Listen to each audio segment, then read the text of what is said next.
सुप्रभात। आज हम पाठ पढ़ेंगे पाठ 14 खेल दिवस। खेल के मैदान में ही बच्चों का व्यायाम हो जाता है, पर खेलने के समय को टीवी, कंप्यूटर, मोबाइल आदि में लगा देने का क्या परिणाम होता है, पढ़ते हैं प्रस्तुत कहानी में। विद्यालय में वार्षिक खेल दिवस का आयोजन होने वाला है।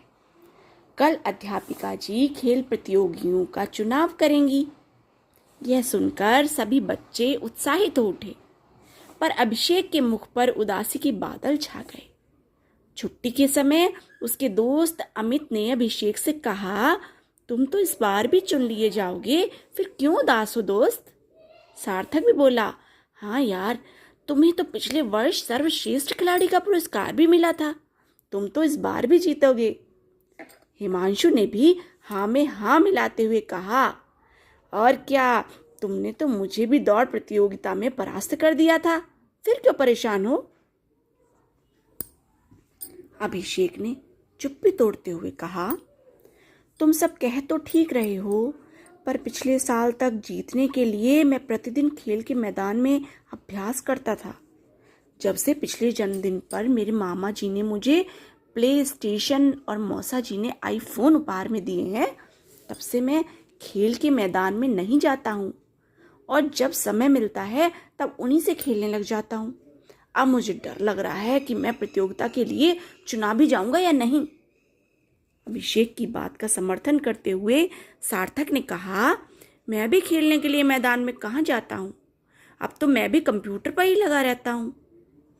आजकल खेल के मैदान में कौन जाता है, जब मोबाइल पर ही ढेरों खेल उपलब्ध है, हिमांशु ने अभिषेक से कहा। अगले दिन खेल दिवस के लिए प्रतियोगियों को चुनने के लिए अध्यापिका सुमन ने छात्रों को बुलवाया। उन्होंने नियम समझाते हुए अनेक खेल भी खिलवाए। सर्वप्रथम 200 मीटर दौड़ प्रतियोगिता का आयोजन किया गया, जिसमें अभिषेक और उसके सारे मित्र हार गए। फिर अध्यापिका सुमन ने लंबी कूद व ऊंची कूद प्रतियोगिता शुरू की, उसमें भी वे सभी परास्त हो गए। उसके बाद अध्यापिका जी ने रस्सी कूद, बाधा दौड़ और गोला फेंक प्रतियोगिता के लिए बच्चों का चुनाव किया। अभिषेक और उसके मित्र इन सभी खेलों में भी फिसड्डी रहे। किसी भी खेल में ना चुने जाने पर सभी दोस्त उदास हो गए, और अभिषेक तो जोर जोर से रोने लगा। उसे रोता देखकर अध्यापिका जी उसके पास आई और उसके रोने और हारने का कारण पूछा।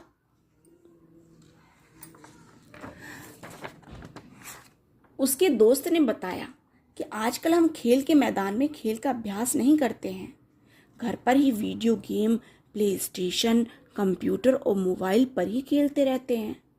ये सुनकर अध्यापिका जी ने उन्हें समझाते हुए कहा, बच्चों, ये सब चीज़ें हमारा मनोरंजन तो कर सकती हैं, पर इनसे हमें स्वास्थ्य व प्रेरणा नहीं प्राप्त हो सकती।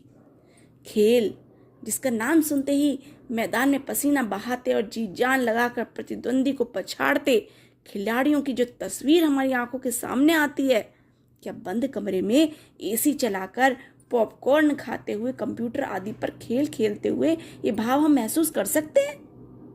यह तो वही बात हुई कि टीवी पर व्यंजन से भरी थाली देखकर हम पेट भर जाने का अनुभव करें, जो किसी भी हाल में संभव नहीं है।